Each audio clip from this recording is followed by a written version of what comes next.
Embracing my younger self. That's what I'd do if time travel were possible. Not to alter the events, for I now recognize their inevitability, but to whisper reassurances of future happiness to that frightened child. Such foresight eluded me then. I was merely an 8-year-old girl, unable to comprehend the magnitude of losing her innocence so abruptly. I am Grace Sullivan, now in my 75th year, and retrospection reveals a journey marked by challenges that molded my current identity. While many contemporaries harbor similar difficult histories, few choose to vocalize them. I share mine because silence was my only option for far too long. The year 1949 marked my arrival in a modest West Virginia mining community. Financial hardship defined our existence. My father, John Sullivan, descended daily into the coal mines, while my mother, Mary, supplemented our income by laundering and repairing garments for the town's affluent residents. Our resources were limited, yet our familial bonds remained strong. My youthful perspective couldn't grasp our economic struggles. To my childish understanding, material lack seemed inconsequential compared to the joy of playing alongside my siblings or feeling grass beneath my bare feet. My 8th year brought an unforeseen transformation. I remained oblivious that my existence was about to veer toward experiences no child should endure. I held unwavering faith that my mother would remain my perpetual guardian, that my father would reliably return home displaying his weary but warm smile, and that my childhood would unfold at its natural pace, allowing me to savor each moment. Destiny, however, had crafted an entirely different narrative. I want to pause for a moment. If you feel the love and are still listening to my story, please subscribe and hit the like button on the Grandparents Memories channel to show your support. Thank you so much. If I had a choice, my child, I would never do this to you. But it's either this or we starve. Your little brother is young, your father doesn't have steady work, and I can't manage alone anymore. At that moment, I understood there was no escape. I was 8 years old and had to accept that my childhood would end right there. The next morning, my mother dressed me in a dress that once belonged to my older sister. It was worn out with some patches, but it was the best we had. On my feet were my already worn sandals with loose straps. I held a bundle of cloth with a few simple clothes inside. The walk to Mrs. Montgomery's house was silent. My mother held my hand tightly, as if wanting to imprint the touch to never forget. I just looked at the ground, kicking small stones while trying to understand why my life had changed so quickly. When we arrived, my mother knocked on the door. The sound echoed through the large house, and my stomach turned with nervousness. A few seconds later, the door opened, revealing a woman with her hair pulled back, a hard expression and cold eyes. "Ah, finally. I thought you'd change your mind," she said. My mother forced a smile, but I saw her watery eyes. "Here's my daughter, Mrs. Montgomery. Please take good care of her." The woman laughed softly with disdain. "This is work, not adoption. Girl, come in." I felt my mother squeeze my hand one last time before letting go. I looked at her, hoping she would say something to assure me everything would be okay. But she just turned her back and walked away without looking back. The lump in my throat grew, but I swallowed hard and entered. The door closed behind me, and the sound of the latch turning made me shudder. The house was enormous but cold. There was no laughter, no children, just expensive furniture, heavy curtains, and a strong smell of wood polish. Mrs. Montgomery looked me up and down and gestured with her hand. First thing, never look me in the eyes. Second, no laziness. Third, you only eat after everyone else has eaten. I wanted to ask something, wanted to say I was afraid, but the answer came before I could open my mouth. Girls like you come and go. If you do everything right, maybe I won't need to send you away soon. Now go to the kitchen. You start now. My chest tightened. I wanted to run, wanted to cry, wanted my mother. But I was just a child and nobody asked what children like me wanted. I didn't know it then, but that was just the first day of a long journey of pain, loneliness, and resilience. The smell of Montgomery Manor was different from my home. Inside, everything had a strong aroma of wood polish, a clean smell, but not the kind of cleanliness that brings comfort. It was a cold, impersonal cleanliness, as if someone scrubbed the surfaces not out of want but out of obligation. The floor shone so brightly I could see my own reflection, a small, frightened reflection with bare feet after being told to remove my sandals at the entrance.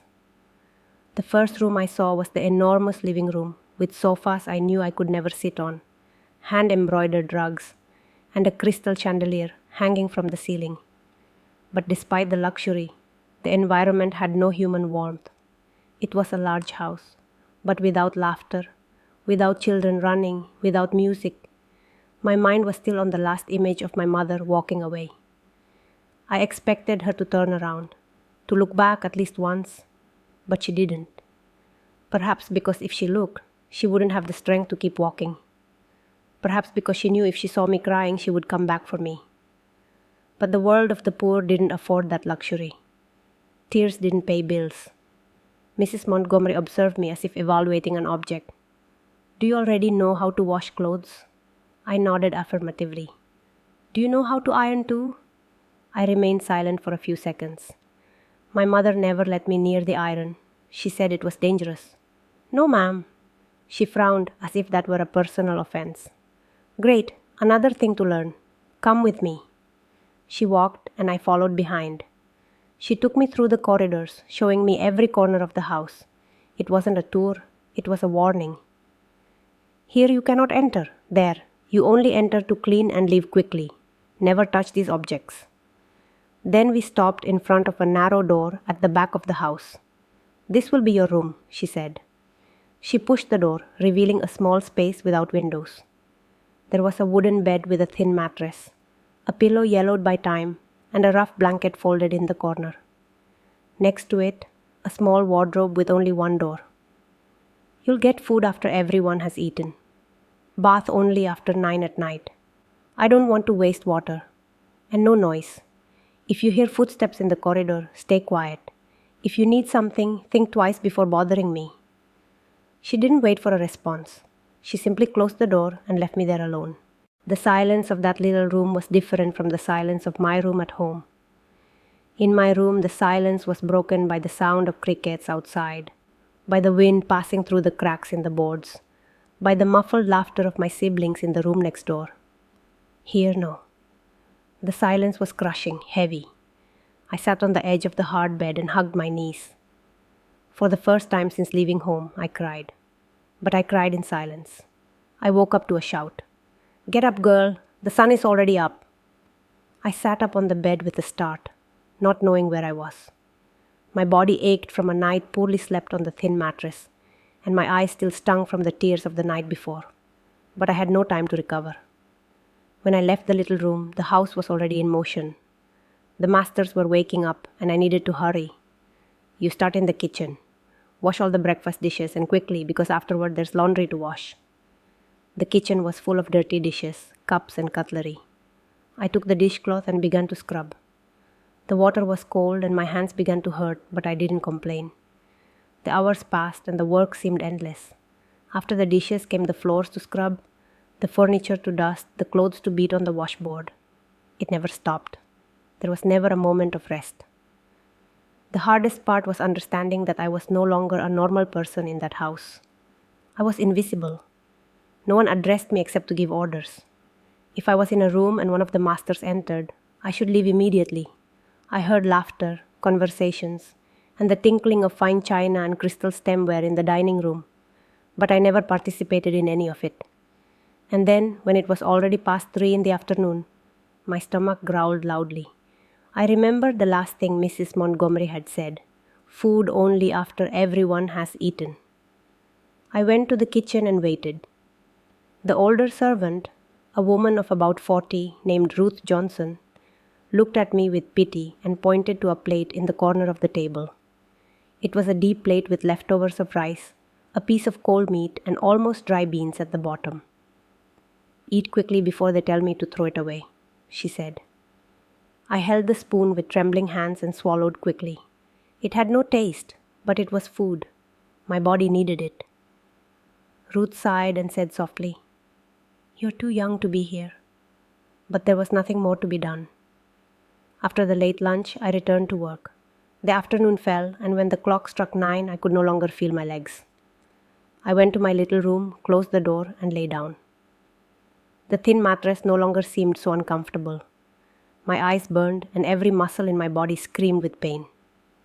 That night, I fell asleep before I could even think about my mother.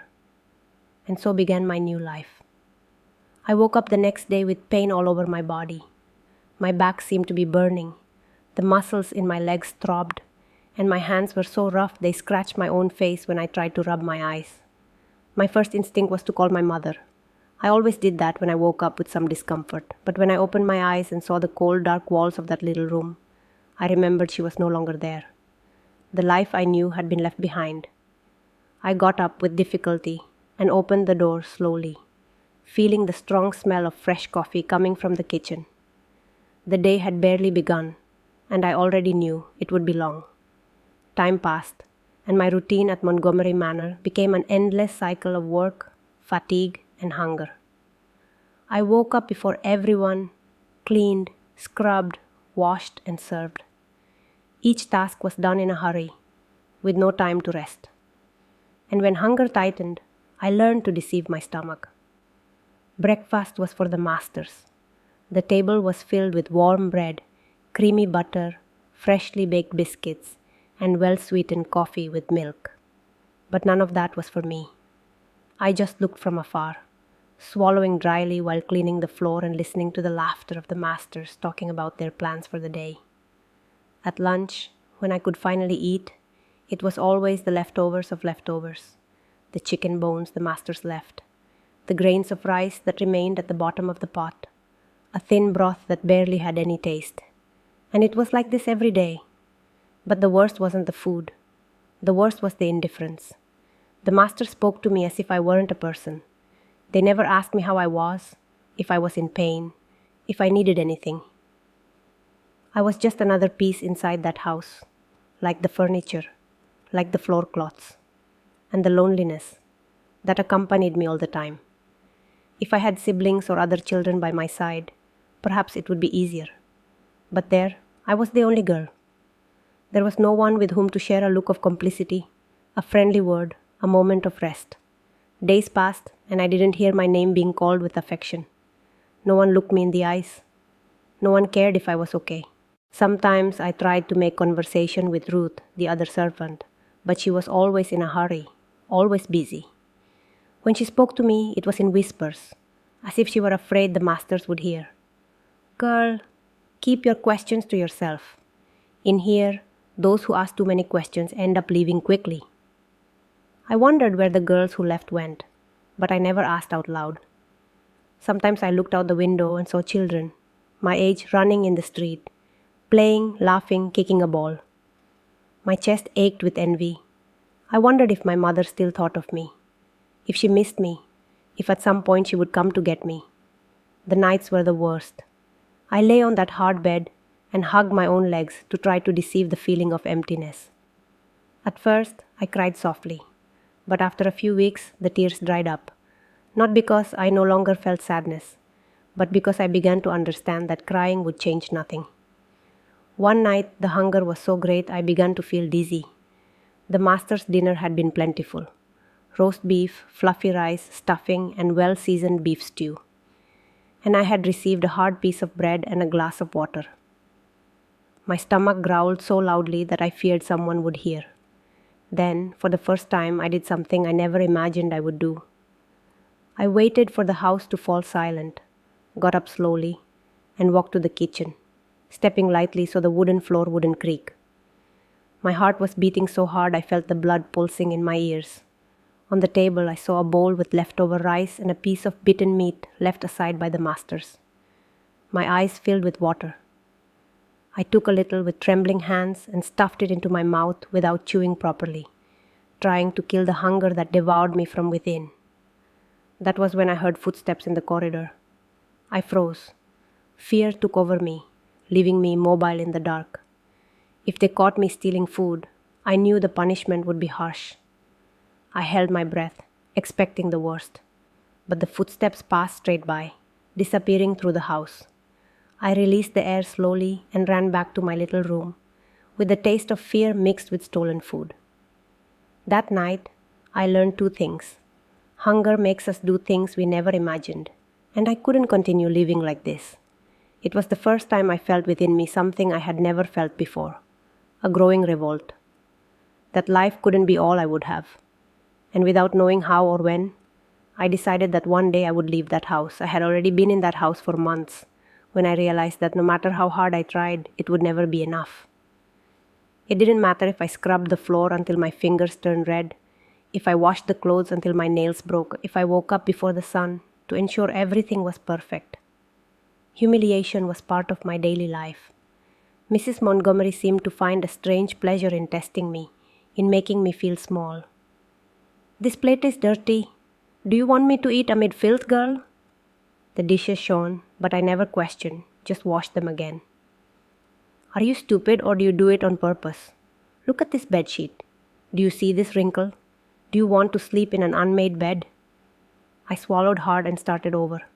The words hurt almost as much as the punishments. But the words weren't the worst. I remember the day, as if it happened yesterday. It was a hot afternoon, and I had spent hours in the backyard garden, washing bed sheets in the tub. The sun burned my skin. My arms ached from so much scrubbing, and my legs were trembling from exhaustion. But I didn't complain. I never complain. When I finished, I went to hang the bed sheets on the line. I did it carefully. I had learned that any mistake meant having to redo everything. Without realizing, I let one of the bed sheets fall to the ground. When I saw Mrs. Montgomery's face contort in a mixture of anger and satisfaction, as if she had been waiting for a mistake to have an excuse to punish me, my heart froze. "Girl, come here now." My heart froze.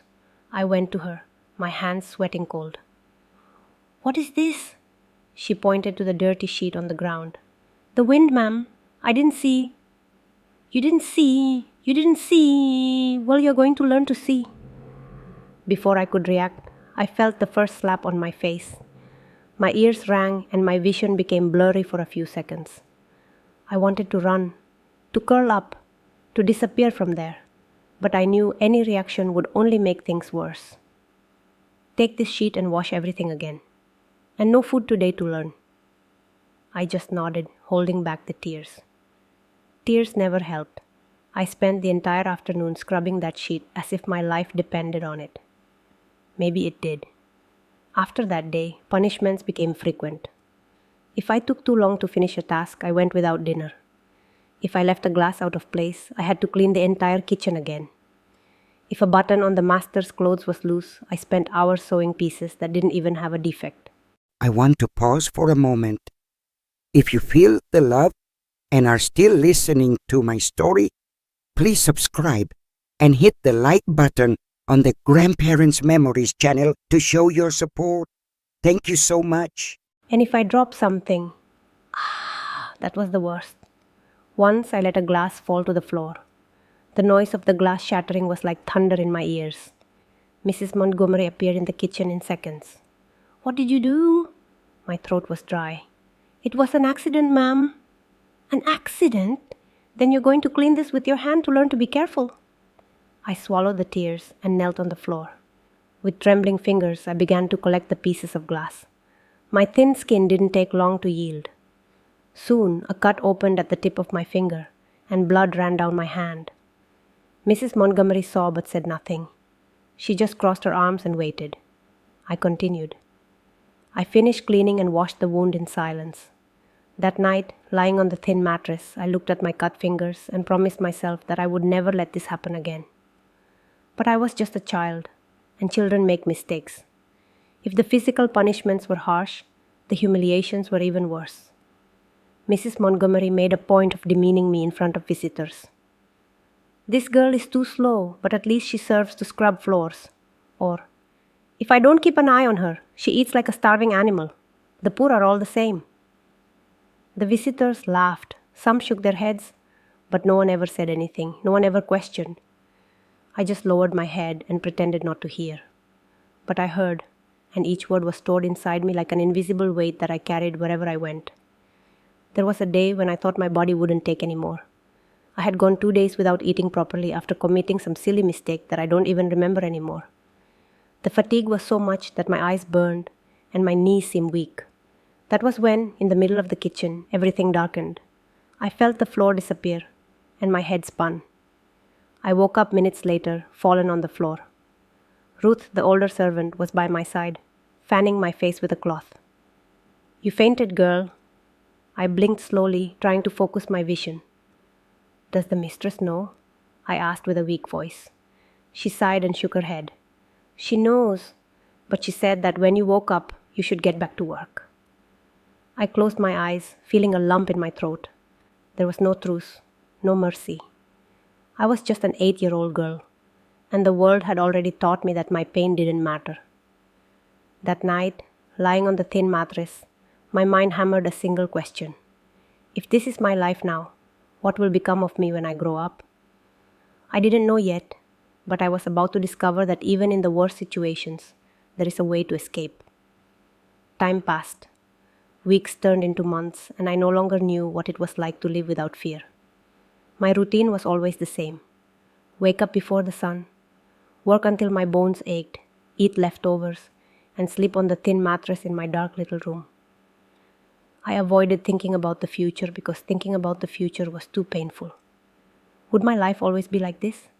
Would I still be there when I grew up, cleaning those same pieces of furniture, hearing those same insults?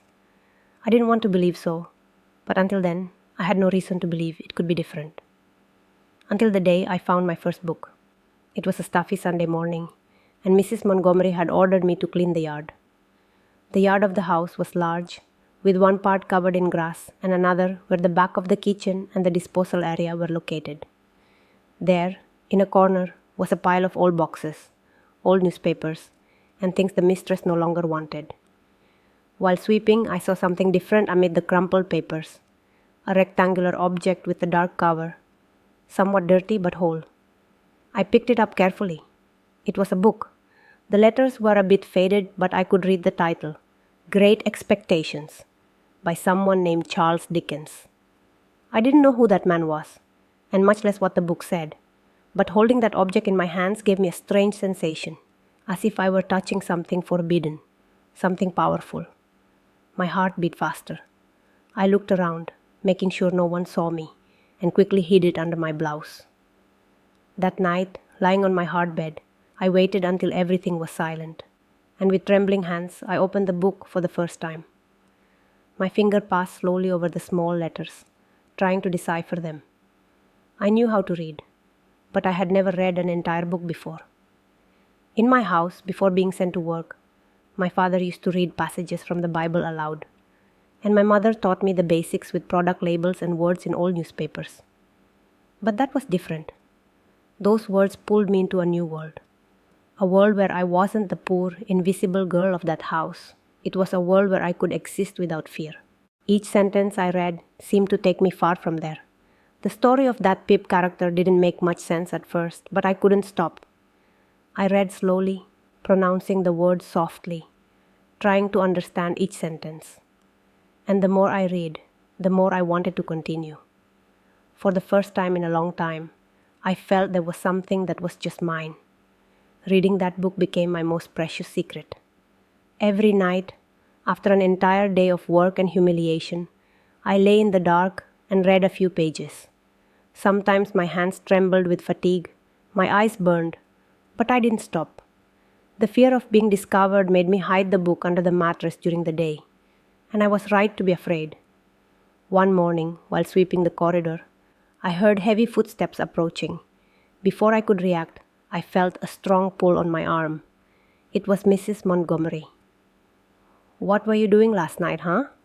Her voice was cold, cutting. My heart stopped. Had she discovered? "Nothing, ma'am, just sleeping." She analyzed me with those hard eyes, as if trying to read my mind. Then she squeezed my arm more and whispered, "I hope so, because stupid girls have to work, not waste time with nonsense." I let out a relieved sigh when she released me and walked away.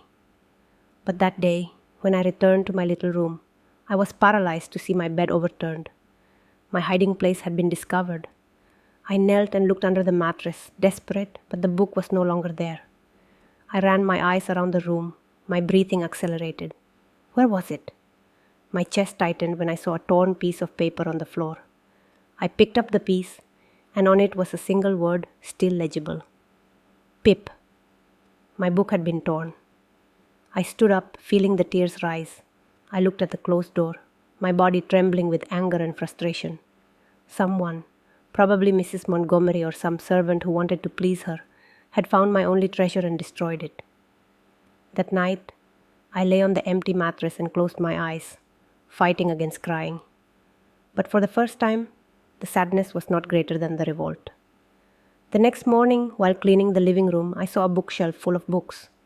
They had always been there, but I had never paid attention. And then, something inside me lit up. If I had managed to read one book, I could read others. If that world of stories existed, I wanted to know it. That night, I waited for the house to sleep. Then, barefoot, I went to the living room, opened the bookshelf slowly, and slid a book out. I held it with trembling hands and ran back to the little room. When I opened it, I read the title, Charlotte's Web by E.B. White. And there, in the silence of the night, I made a promise to myself. I would learn everything I could, even if it was hidden, even if I was punished. Because somehow I knew that books were my only way out. And so began my secret struggle for knowledge. What I didn't know was that this choice would completely change the course of my life. Montgomery Manor never slept early. After dinner, the master stayed in the living room, listening to the radio or talking about the life I would never have. Visitors came and went. The sound of crystal timbre tinkling, laughter filling the corridors. I heard everything from my little room. I lay waiting for silence, and when finally the house plunged into the darkness of dawn, my struggle began. I took the book hidden under the mattress, and with the weak light of the moon that entered through the crack of the door, I read each word carefully, pronouncing softly, trying to understand what each sentence meant. But learning alone wasn't easy. Some words were strange, difficult, and I had no one to ask. That was when I made my second risky decision. I would find someone who could teach me.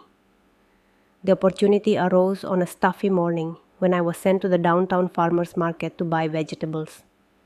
I carried the old straw bag and followed the dirt path with bare feet, racing dust. The market was one of the few places where I saw the world happening. The colorful stalls, the shouts of the vendors, the smell of fresh fruits and baked bread. It was there that I found Mr. Samuel Cooper. He was an elderly man, owner of a bookstore and newsstand. He was always sitting on a small stool, wearing glasses, reading some newspaper yellowed by time. I had never dared to speak to him, but that day, when I passed by the store and saw the books stacked, my heart beat faster. I stopped for a moment, looking at the open pages. "Do you like books, girl?" His voice caught me by surprise. I raised my head and found his curious eyes. I swallowed hard and nodded affirmatively.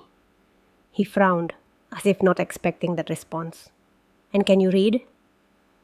"I know a little, but not everything." He analyzed me for a few seconds and then gave a side smile. "Then you need to learn more." I wanted to say yes, that I wanted to learn everything, but fear held me back. What if he told someone? What if Mrs. Montgomery found out? But Mr. Cooper seemed to see my hesitation. He took a newspaper and folded it as if he were going to wrap something. "Here, take this with you. It's wrapped. No one needs to know what's inside. Come back tomorrow and tell me if you manage to read anything." I took the package with trembling hands, nodded, and ran back to the house. That night, I opened the hidden newspaper and tried to read. The paper was different from books, thinner with smaller letters and tight columns. The words were difficult, but some I could understand. Others, I just imagined the meaning. And the next day, when I went to the market again, I stopped in front of Mr. Cooper's store. He looked at me with expectation. And then, I swallowed hard.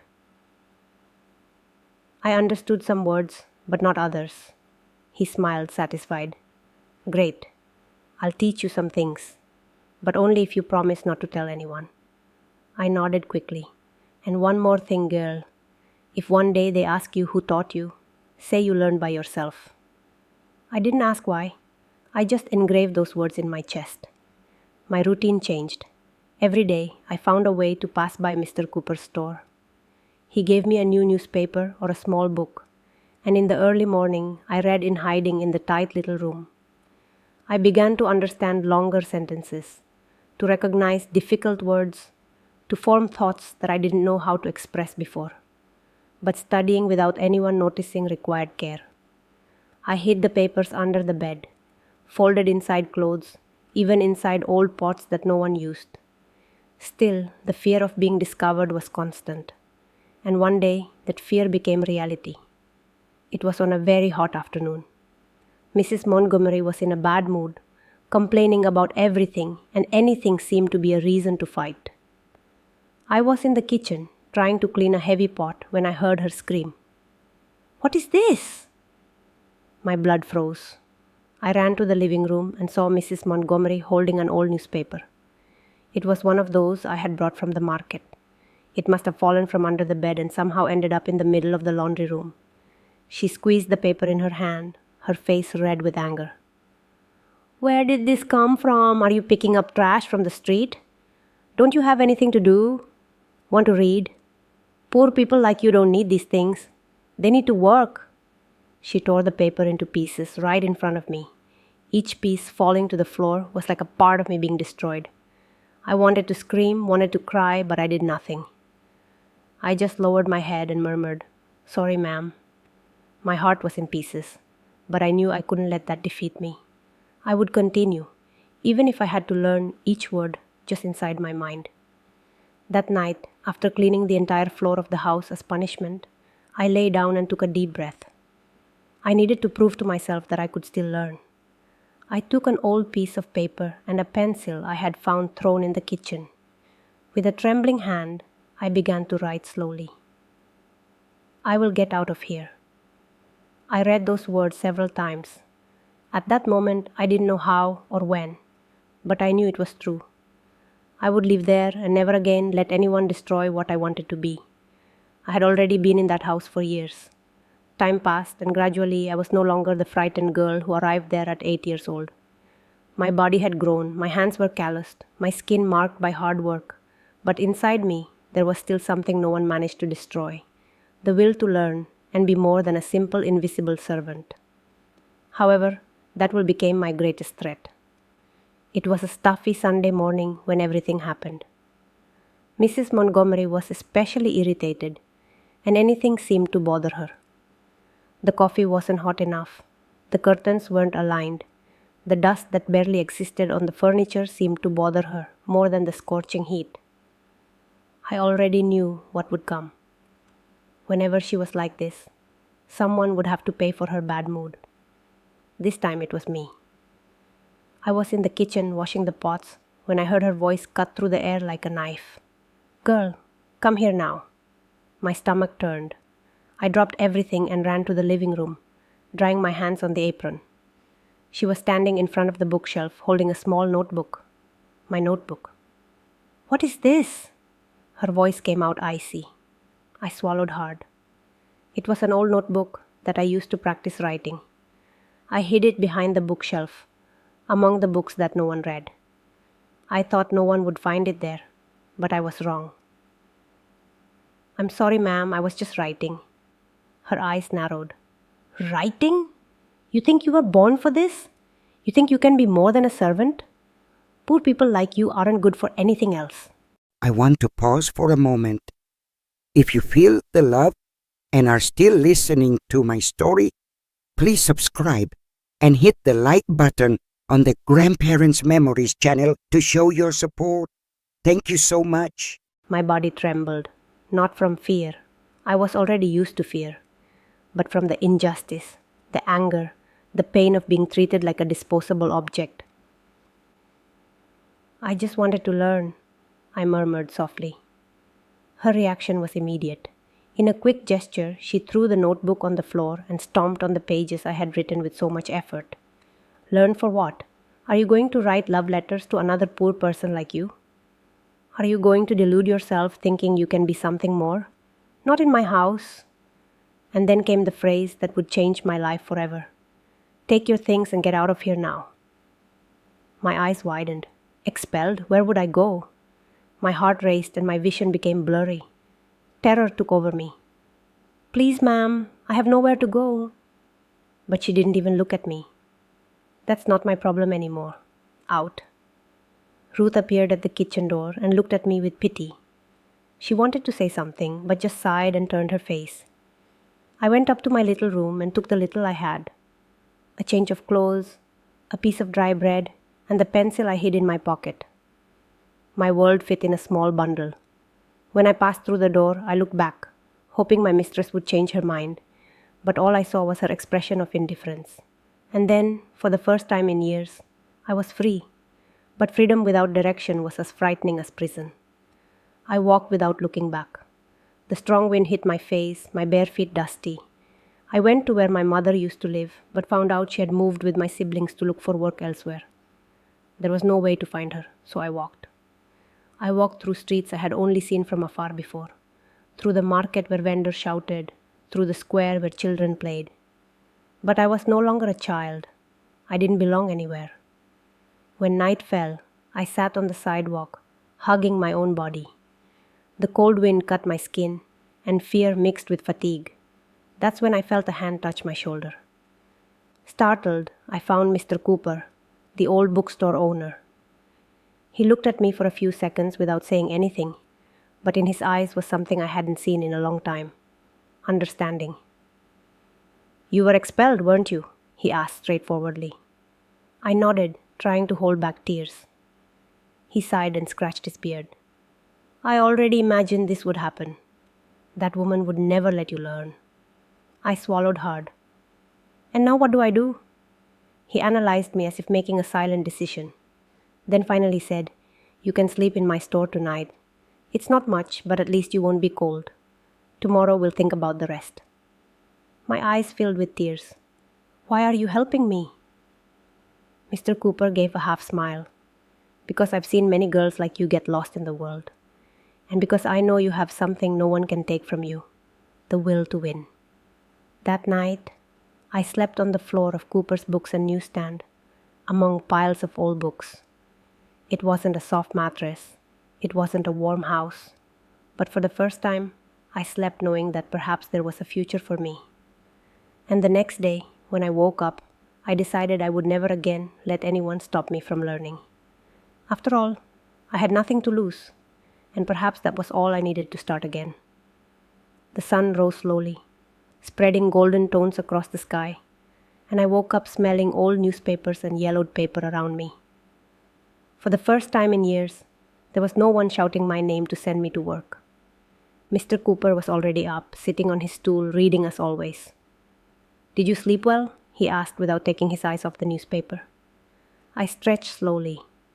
The hard floor wasn't comfortable, but still, it had been the best night of my life. "Yes, sir. Thank you." He folded the newspaper, looked at me and sighed. "Now tell me, girl, what are you going to do with your life?" This question caught me by surprise. For years, I had no choice. My life was decided by others. Now, for the first time, I had to decide what I wanted for myself. "I want to learn." My voice came out low but firm. "I want to study. I want to know more about the world." He smiled as if he already knew my answer. "Then you need to survive first." And that's how my struggle to become someone in the world began. Freedom had a high price. I was no longer under Mrs. Montgomery's domain, but now I had to fend for myself. Mr. Cooper arranged a place for me to work at a nearby bakery. The owner, a man named Mr. George Miller, let me wash dishes and sweep the floor in exchange for food and a few coins. It wasn't easy. Work at the bakery started before dawn, and I spent the entire day with my hands soaked in cold water, scrubbing dishes non-stop. The smell of fresh bread tortured me, but at the end of the day, I earned a piece of stale bread and a glass of milk. With the little money I managed to save, I bought a new notebook and a pencil. At night, after work, I returned to Mr. Cooper's store and studied by the faint light of the street lamp. I read newspapers, copied words, practiced my handwriting. I had no time to play, no time to rest. But that didn't matter to me. I had a purpose. Being a girl alone on the street wasn't easy. Some people looked at me with pity, others with contempt. "Why does this girl sit there writing?" I heard a woman whisper at the market. "Studying is useless if you were born to be a servant," said a man, laughing. I pretended not to hear, but the words hurt. The worst was when some rich women, similar to Mrs. Montgomery, passed by the store and stared at me with the same look of superiority. "Cooper, why is this dirty girl here? Aren't you afraid she'll steal your newspapers?" He smiled out of the corner of his mouth and replied, "Don't worry, ma'am. She's only stealing knowledge." And I lowered my head, holding the pencil more firmly. One day, these same people would have to look at me as an equal. Despite all the effort, I still had a problem. I had no documents. Without a record, without an official name, I couldn't study at the school. That's when Mr. Cooper took me to the county courthouse. With the help of an old friend, he found a way to register me even without my family nearby. And finally, at 13 years old, I entered school for the first time. The desks were arranged in rows. The notebooks had clean sheets. The teachers talked about things I had never heard before. At first, I felt out of place. The other girls laughed among themselves, talked about their homes, about the toys they received at Christmas. I didn't know how to participate in that. But when the teacher handed me a book and asked me to read a passage aloud, my shame disappeared. I read without making mistakes, and for the first time I felt something new. Pride. But life always found a way to remind me that nothing would be easy. The bakery owner began to complain that I left early to study. "This isn't an orphanage. If you don't want to work properly, I'll find someone else." I was caught between fear and the desire to continue studying. If I lost the job, I would go hungry. But if I gave up school, I would never get out of that life. That's when I made a difficult decision. I left the bakery and started selling sweets at the market. I woke up before the sun rose, prepared homemade peanut brittle and apple pies in an old can that Mr. Cooper arranged for me. I sold until noon, earned a few coins, and then ran to school. It was a sacrifice, but it was the price of freedom. The years passed. I studied at night, worked during the day, and each day was a struggle to continue. Until one day, while buying a new pencil at the stationery store, a man asked, "Do you work or study?" Without thinking, I replied, "I'm a student." The word came out with a different weight. For the first time, I didn't call myself a servant or a street girl. I was a student, and that changed everything inside me. At the end of the year, I took the first important test of my life. It was an exam to get a merit scholarship at a better school. I spent nights without sleep, studied with borrowed books, wrote until my fingers went numb. And when the list of approved students came out, there was my name. I cried. I cried because after everything, after each slap, each humiliation, each night with hunger, I had finally achieved something for myself. The invisible girl who was once expelled with nothing was now forging her own path. And this was just the first of many battles. The fight wasn't over yet, but for the first time, I knew I would win. School was always my big chance. It was the only thing that separated me from the fate of so many girls like me. Girls who spent their lives cleaning, cooking, serving, and dying without ever having been owners of their own names. But getting there required more than willpower. It required sacrifice. I was no longer the invisible girl who slept at Mr. Cooper's store. Now I had a direction, but the world wouldn't give me anything for free. The scholarship I got covered my studies but not my life. To support myself, I continued selling sweets at the market and doing odd jobs where I could. I spent dawn studying, with notebooks open on the table of a small room I rented with the little I earned. Hunger still existed. Fatigue never went away. But every time I thought about giving up, I closed my eyes and remembered, "You didn't come this far to stop now." In moments of doubt, I still returned to Mr. Cooper's store. He was aging quickly. Wrinkles marked his skin as if each one told a different story. "Are you tired, girl?" he asked me one day, seeing my sunken eyes and my hands trembling from so much writing. I wanted to lie, to say I was fine, but for the first time I broke down in front of him. "I don't know if I can do it. It seems like each day gets harder." He laughed with that calm way of someone who has seen the whole world turn. "Do you know what the hardest part of winning is?" I shook my head. "It's when you're so close to victory that you start to doubt if you deserve to get there." I lowered my eyes, absorbing those words. "But you know something, girl? What you have isn't luck. It isn't chance. It's struggle. And no one can take that away from you." That night, I studied like never before. My last school year arrived with a weight I had never felt before. I wasn't just finishing school. I was closing the cycle of a lifetime of suffering. The final exam was decisive.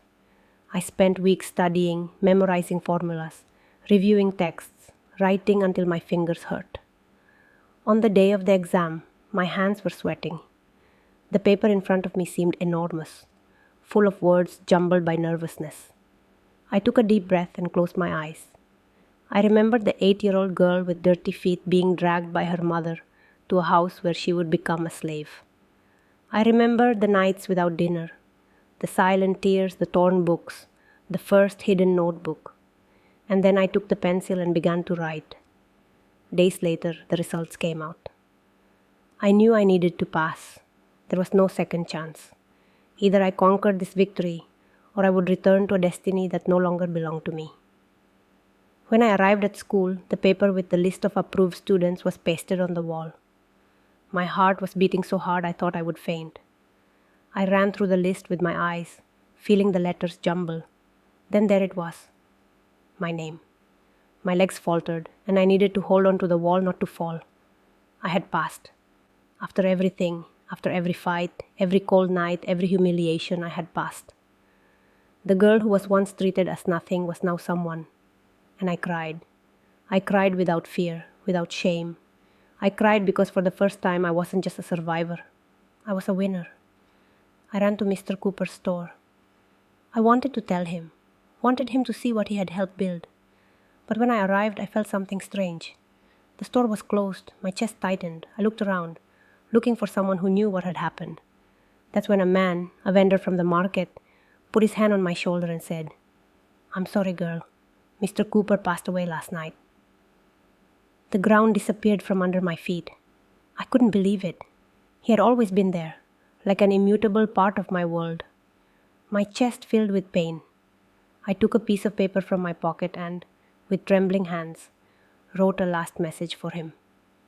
Folding it carefully, I slipped the sheet under the closed door of the store. There I wrote only, "I did it, thank you." After that, I walked away without looking back. On graduation day, I wore a simple dress that I bought with money from months of work. It wasn't luxurious, but it was mine. When they called my name to receive the diploma, I felt a lump in my throat. I walked to the stage slowly, remembering each step that brought me there. When I held the diploma in my hands, I closed my eyes for a second and thought about everything. I thought about the girl who slept hungry. I thought about the broken glass I cut with my hands. I thought about the first time I stole food. I thought about the slaps, the screams, the fear. I thought about the torn notebook. I thought about Mr. Cooper, who wasn't there to see me. And then I opened my eyes and smiled, because for the first time I knew I would never again be that invisible girl. Now I was the owner of my own life, and no one would ever take that away from me. When I finished school, the world finally seemed mine. I could choose where to go, what to do, but the freedom I had dreamed of so much brought an unexpected weight. I didn't know where to begin. The diploma was in my hands, but what would come next? I was still a poor girl, with no family nearby, no home of my own, no direction. That's when I remembered the promise I made to myself back then, when I wrote for the first time. I will get out of here. School was just the first step. Now I needed to take the second.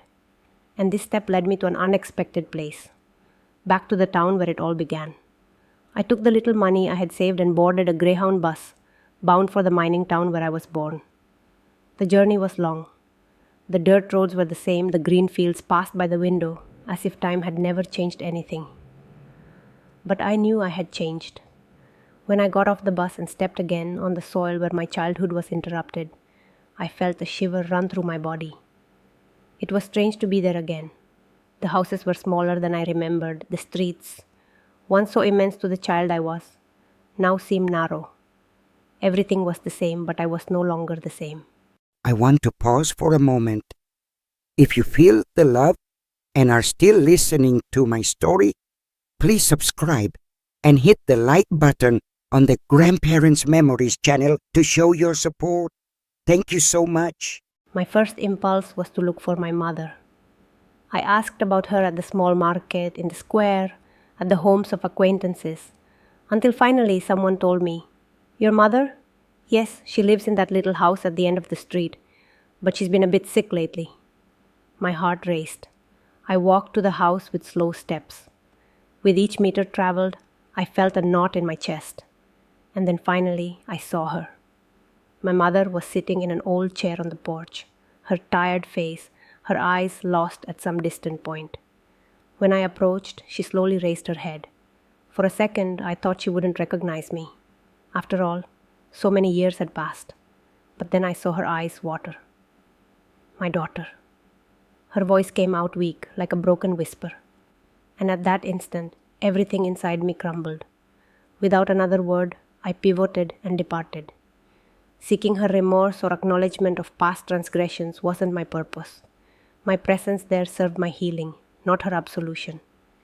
In that pivotal moment, I recognized that my ultimate triumph wasn't found in harboring resentment. It resided in overcoming. Following that encounter, I journeyed back to the metropolitan area where I'd established my existence. I dedicated myself to further education, increased my professional commitment, and methodically achieved what once seemed beyond reach. I embraced education as my vocation. Indeed, I became an instructor, inspired by the individual who once revealed to me that knowledge offered my sole escape route. Now I would extend that same lifeline to youngsters who, similar to my early circumstances, entered life disadvantaged. With each pupil I guided toward literacy, expression, and aspiration, I sensed the mending of fragments from my fractured past. Now at 75, I recline in my cherished armchair, gazing outward through the window. Material wealth and lavish accommodations elude me. Yet I possess something far more significant: absolute certainty in my ownership of my personal narrative. Many contemporaries have faded into historical footnotes. Numerous girls who shared my forced labor didn't experience similar fortune. Yet here I remain. My recounting of these events isn't meant to perpetuate melancholy, but rather to convey to any listener that regardless of life's brutality, pathways from darkness invariably exist. Contemplating my experiences no longer evokes bitterness. Instead, I feel profound self-respect. I stand as tangible evidence that no individual is predestined to remain captive to circumstantial fate. We each possess the capacity to author our unique stories, and this constitutes mine. I would like to sincerely thank everyone for taking the time to listen to my story today. From my childhood struggles, the grueling days at Montgomery Manor, to finding light in the pages of books, my journey has taught me that inner strength and perseverance can help us overcome even the greatest challenges. I hope my story inspires you to believe that no matter where you start, no matter how insurmountable the obstacles may seem, you can always shape your own future. Knowledge is the key, and determination is the guiding flame. Thank you to the channel Grandparents Memories for giving me the opportunity to share and preserve these valuable lessons. If my story has touched your heart, please subscribe to the channel, like this video, and share it to spread this meaningful message to more people. I look forward to seeing you in the next stories. Thank you, and I wish everyone a day filled with joy and the strength to overcome all challenges.